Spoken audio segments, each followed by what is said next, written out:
पहलगाम का मसला है। ये पहलगाम का मसला प्रधानमंत्री नरेंद्र मोदी के माथे पर एक बड़ा दाग है। पहलगाम दरअसल उनकी उनकी उनकी हताशा, एक तरीके से उनकी निराशा और साथ ही साथ उनको उस पराजय से जोड़ती है जिससे वो अपने आप को नहीं जोड़ना चाहते और वो भरोसा वो फिलहाल नहीं दिलाने की कोशिश कर रहे हैं। उनको निश्चित तौर पे जानना चाहिए था और पूरे देश को संदेश देना चाहिए था कि भारत ऐसी घटनाओं से हिलने वाला नहीं है, कि वो ऑपरेशन सिंदूर का नाम ले लेकर एक शहर से दूसरे से तीसरे शहर, तीसरे से चौथे शहर जाए। वो विशुद्ध तौर पर एक राजनीति है और वो उसकी आड़ में राजनीति करने की कोशिश कर रहे हैं। तो ये सही बात है कि इसका कोई बहुत ज्यादा अच्छा असर लोगों के दिमाग पर नहीं पड़ने वाला है, कि उनकी दिलचस्पी रोड शो करने में ज्यादा है, उनकी दिलचस्पी लोगों के दुख में शामिल होने की नहीं।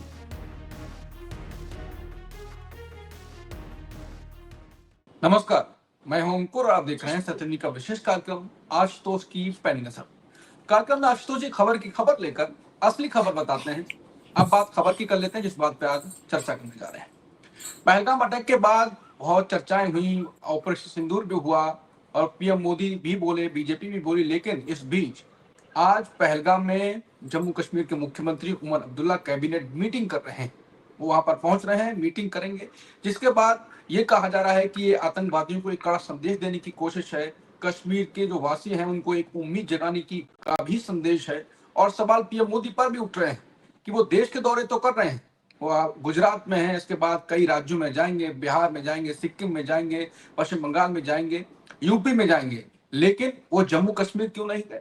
वो जम्मू कश्मीर उनको इस अटैक के बाद उनको इस संदेश को जो पहलगाम से उमर अब्दुल्ला देने की कोशिश कर रहे हैं, पीएम मोदी को जाना चाहिए था, तब ये संदेश और मजबूत होता, पाकिस्तान को और संदेश मजबूत जाता, कड़ा संदेश जाता, जो कि वो बाकी रैलियों में कह रहे हैं वो कश्मीर जाके और मजबूत होता। राहुल गांधी गए, राहुल गांधी पुंछ में गए, जो पीड़ित परिवार थे उनसे मुलाकात की, उनसे बातचीत की और ये भी एक संदेश जा रहा है कि हमारा जो विपक्ष है, जो हमारे देश के नेता हैं, वो इसको उम्मीद जगाने की कोशिश कर रहे हैं, एक संदेश देने की कोशिश कर रहे हैं। लेकिन क्या पीएम मोदी ऐसा करने की हिम्मत कर पाएंगे? कैबिनेट मीटिंग कर पाएंगे? कैबिनेट मीटिंग में नहीं, क्या दौरा कर पाएंगे? इसी बात पे करेंगे आशुतोष जी से चर्चा और वो बताएंगे क्या है खबर की असली खबर। आशुतोष सर, उमर अब्दुल्ला की कैबिनेट मीटिंग और जो मैंने सवाल उठाए उस पर आप क्या कहेंगे? देखिए अंकुर, ये प्रधानमंत्री नरेंद्र मोदी का अपना खास अंदाज है। जब जब कोई बड़ा संकट होता है या कोई बड़ी बात होती है जिससे उनकी छवि को नुकसान पहुंच सकता है या जिससे उनके ऊपर सीधे सवाल खड़े हो सकते हैं, तब तब वो उस चीज से अपने आप को बिल्कुल दूर रखने की कोशिश करते हैं। सबसे पहले इसका उदाहरण हमें तब देखने को मिला था जब कोविड हुआ था। लंबे समय तक प्रधानमंत्री ने पूरी तरीके से चुप्पी साध रखी थी और उनके मुंह से जरा भी आवाज नहीं निकली थी। बाद में सुप्रीम कोर्ट तक कुछ देर तक कहना पड़ गया था कि स्मेल द कॉफी। तब उसके बाद कहीं जाकर वो जागे थे। उसके बाद अगर आप ध्यान दें कि जिस तरीके से त्रिपुरा में हुआ था, उसका भी कभी आज तक वो त्रिपुरा नहीं गए, जबकि त्रिपुरा पिछले कई सालों से लगातार एक बहुत विस्फोटक स्थिति में है और वहां अभी भी स्थितियां सामान्य नहीं हुई है। अभी भी वहां हिंसा और वायलेंस का वातावरण है और सरकार के काबू में नहीं आ रहा। प्रधानमंत्री एक बार भी त्रिपुरा नहीं गए। उसी तरीके से ये जो पहलगाम का मसला है, ये पहलगाम का मसला प्रधानमंत्री नरेंद्र मोदी के माथे पर एक बड़ा दाग है कि उनके रहते हुए कश्मीर के पहलगाम में हिंदुओं की पहचान करके उनको धर्म के आधार पे उनका कत्ल किया गया और वो उनको बचा नहीं पाए। इसलिए आप देखिए कि वो अपने आप को पहलगाम से बिल्कुल जोड़ने की कोशिश नहीं करते हैं। ऑपरेशन सिंदूर का जिक्र करते हैं, लेकिन ऑपरेशन सिंदूर से अपने आप को आइडेंटिफाई करते हैं और पहलगाम की घटना का किसी भी तरीके का जो दोष है वो अपने ऊपर नहीं लेना चाहते हैं।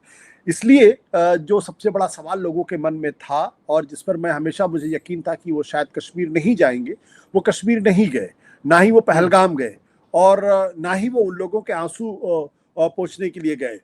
लेकिन अगर आप देखिए कि वो भुज जाते हैं, जो ऑपरेशन सिंदूर से जुड़ा हुआ है, क्योंकि भुज में पाकिस्तान की तरफ से बहुत सारे ड्रोन आए थे। वो भुज जाके वो सिंदूर से अपने आप को जोड़ने की कोशिश करते हैं, क्योंकि जो ऑपरेशन सिंदूर है वो उनको अपनी कामयाबी उसमें दिखाई पड़ती है और लोगों को शोकेश कर सकती है। देखिए हमने किस तरीके से पाकिस्तान को मारा, उनके 9 जो एयरफील्ड से उनको नेस्तनाबूद करने की हमने कोशिश की है और एक तरीके से वो विजय भाव उनके अंदर है। लेकिन पहलगाम उनके विजय गाथा नहीं है। पहलगाम दरअसल उनकी उनकी उनकी हताशा, एक तरीके से उनकी निराशा और साथ ही साथ उनको उस पराजय से जोड़ती है जिससे वो अपने आप को नहीं जोड़ना चाहते हैं। इसलिए मुझे कोई हैरानी नहीं है वो वहां नहीं गए हैं, और कायदे से भारत के प्रधानमंत्री होने के नाते उन्हें कश्मीर जाना चाहिए और साथ ही साथ पहलगाम भी जाना चाहिए, ताकि पूरी दुनिया को संदेश हो कि इस तरीके की घटनाओं से भारत जो है ना तो डरने वाला है और ना ही झुकने वाला है। ये तो गलत संदेश भी जाता है दुनिया को, अगर वो जाएंगे तो पॉजिटिव जाएगा, नहीं जा रहे तो गलत संदेश जा रहा है। तो देखिए, गलत संदेश जाए या सही संदेश जाए इससे फर्क नहीं पड़ता। लोगों को 140 करोड़ लोगों को ये भरोसा दिलाने की कोशिश करनी चाहिए, और वो भरोसा वो फिलहाल नहीं दिलाने की कोशिश कर रहे हैं। वो ऑपरेशन सिंदूर से अपने आप को जोड़ रहे हैं, न जाने किस किस तरीके के डायलॉग वो देर कर रहे हैं कि हमारी नसों में तो सिंदूर बहता है, या रोटी खाओ नहीं तो गोली खाओ, इस तरीके की बातें वो कर रहे हैं। तो वो चीजें ऐसी तो ऑपरेशन सिंदूर जुड़ जाती हैं। लेकिन इसमें एक चीज इंपॉर्टेंट बात यह है कि कम से कम उमर अब्दुल्ला ने पहलगाम में जाकर एक अच्छा संकेत दिया है, और साथ ही साथ उन्होंने ये भी कहा है कि जो लोगों की चुनी हुई सरकार है वो लोगों के साथ है, और वो पहलगाम को अलग नजर से देखने की कोशिश करती है। पहलगाम के लोगों को भी वो भरोसा दिलाने की कोशिश करती है कि ठीक है, हमारे पास लॉ एंड ऑर्डर की स्थिति नहीं है, लेकिन हम चुने हुए लोग हैं, हमारी सरकार है दिल्ली इस वक्त जम्मू कश्मीर के अंदर। भले ही वो यूनियन टेरिटरी ही सही जैसे कि दिल्ली है, लेकिन हम आपके साथ हैं, आपके सुख दुख में शामिल हैं।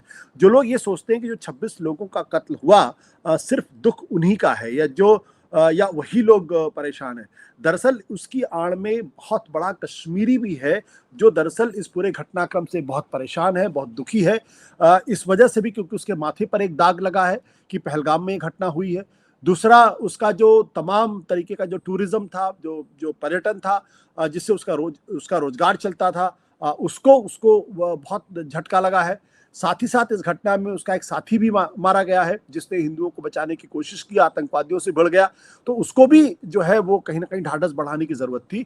तो ये जो पूरा उमर अब्दुल्ला का जो पूरा मामला है, वो सिर्फ और सिर्फ उन 26 भारतीयों का नहीं है जिनकी धर्म पूछ कर जान ली गई, ये जिनका कत्ल किया गया, बल्कि उन कश्मीरियों का भी है जो कश्मीर के हैं लेकिन कहीं ना कहीं उस दंश को झेल रहे हैं। बिल्कुल, इस मौसम में तो जो होटल थे और बाकी जो वादियां हैं वो भरी हुई होनी चाहिए थी, जो कि होती, लेकिन पहलगाम अटैक के बाद उमर अब्दुल्ला ने विधानसभा में जिम्मेदारी भी ली और माफी भी मांगी थी। उसके बाद वो पहलगाम में अब कैबिनेट मीटिंग कर रहे हैं, राहुल गांधी भी गए। आपको लगता है कि जो पीएम मोदी को करना चाहिए था वो उमर अब्दुल्ला और राहुल गांधी कर रहे हैं? बिल्कुल उनको करना चाहिए था, इसमें कोई दौरा है ही नहीं। ये बात मैंने पहले भी कह चुका हूं। उनको निश्चित तौर पे जाना चाहिए था और पूरे देश को संदेश देना चाहिए था कि भारत ऐसी घटनाओं से हिलने वाला नहीं है। लेकिन ये इनिशिएटिव राहुल गांधी ने लिया। राहुल गांधी सीमा पार के उन इलाकों में गए जहां पर पाकिस्तान की गोलाबारी की वजह से या उनके ड्रोन हमले की वजह से वहां के लोगों को की जाने गई कई, और एक दो जाने नहीं गई बल्कि करीब 2 दर्जन से ज्यादा लोगों की जाने गई। उसके अलावा लोगों को घायल भी हुए हैं, और साथ ही साथ उनके घर भी तबाह हुए उस इलाके में। तो वहां के लोगों के बीच में जाना, वहां के लोगों के सुख दुख में शामिल होना, ये मुझे लगता है कि राहुल गांधी के कद को बड़ा करता है। लेकिन प्रधानमंत्री नरेंद्र मोदी की पूरी कोशिश आज की तारीख में ये है कि वो ऑपरेशन सिंदूर का नाम ले लेकर एक शहर से दूसरे से तीसरे शहर, तीसरे से चौथे शहर जाए और रोड शो करे। वो दरअसल के दुख में शामिल होते हुए नहीं दिखना चाहते हैं, बल्कि वो उसके बहाने लोगों का वोट लेना चाहते हैं। जिस तरीके की भाषा का वो इस्तेमाल कर रहे हैं वो विशुद्ध तौर पर एक राजनीति है, और वो उसकी आड़ में राजनीति करने की कोशिश कर रहे हैं। वो आज लोगों को बता रहे हैं कि देखिए पाकिस्तान को हमने कैसे सबक सिखा दिया, लेकिन जब पाकिस्तान के साथ ऑपरेशन सिंदूर चल रहा था उस वक्त उनकी ही सरकार के लोग थे, वो पाकिस्तान की फौज को बताने की कोशिश कर रहे थे कि देखिए हम आपके ऊपर हमला नहीं कर रहे हैं। आज वो पाकिस्तानियों से कह रहे हैं कि आप रोटी खाइए, नहीं तो हम मोदी की गोली आपका इंतजार कर रही है। तब उस वक्त उनको ध्यान क्यों नहीं था? जब वो पाकिस्तान की फौज को सबक सिखा सकते थे, पाकिस्तान के लोगों को सबक सिखा सकते थे, तब वो एक क्लैरिफिकेशन देने की कोशिश कर रहे थे कि देखिए हम तो सिर्फ आतंकवादी अड्डों को नष्ट कर रहे हैं।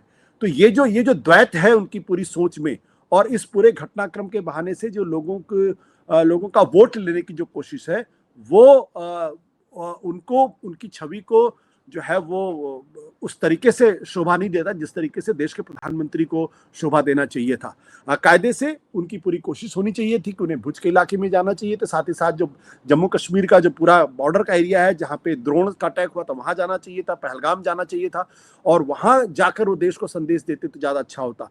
लेकिन अगर वहां नहीं जाके सिर्फ अपने आप को ऑपरेशन सिंदूर से जोड़ने की कोशिश कर रहे हैं तो ये सही बात है कि इसका कोई बहुत ज्यादा अच्छा असर लोगों के दिमाग पर नहीं पड़ने वाला है। आखिरी सवाल, पीएम मोदी तो गुजरात जाएंगे, जैसा भी जिक्र किया 5-6 दिन घूमेंगे, ऑपरेशन सिंदूर का जिक्र करेंगे, पाकिस्तान को सबक सिखाने की अब बात करेंगे। लेकिन क्या इसके जरिए क्या करना चाहिए? वो तो नहीं करेंगे, जैसे कि कश्मीर नहीं गए, मणिपुर नहीं गए, अब कश्मीर भी नहीं जाएंगे, आपने बाकी जिक्र भी किया।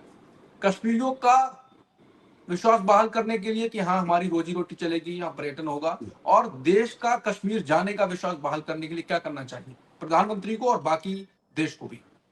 नहीं, कश्मीर तो जाना ही चाहिए उनको, इसमें कोई दो राय है ही नहीं। मतलब ये तो अनसेड रूल है एक तरीके से कि जहां घटनाक्रम हुआ है आपको वहां जाकर लोगों को संदेश देने की कोशिश, बल उल्टे आपने देखा था, को बिहार जाकर संदेश देने की कोशिश कर रहे थे।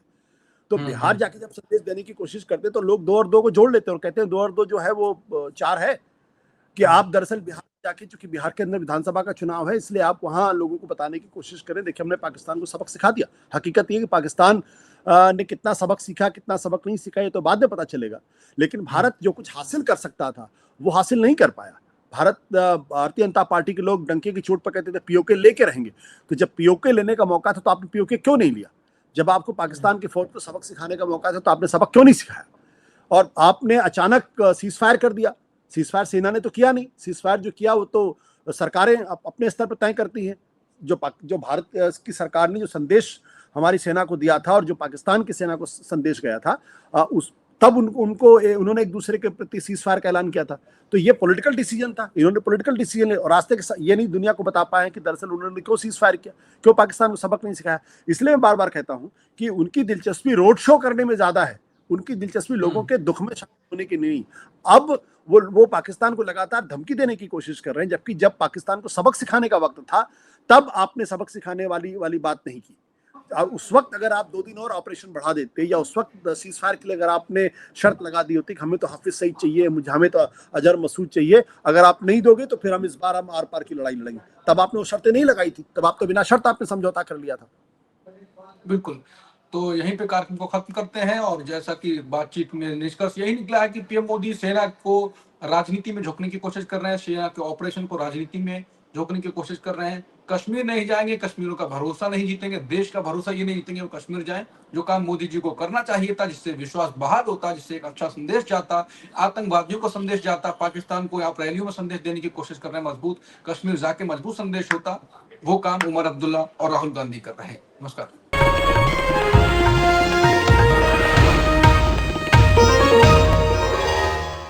Copyright disclaimer under Section 107 of the Copyright Act 1976. Allowance is made for fair use for purposes such as criticism, comment, news reporting, scholarship, and research.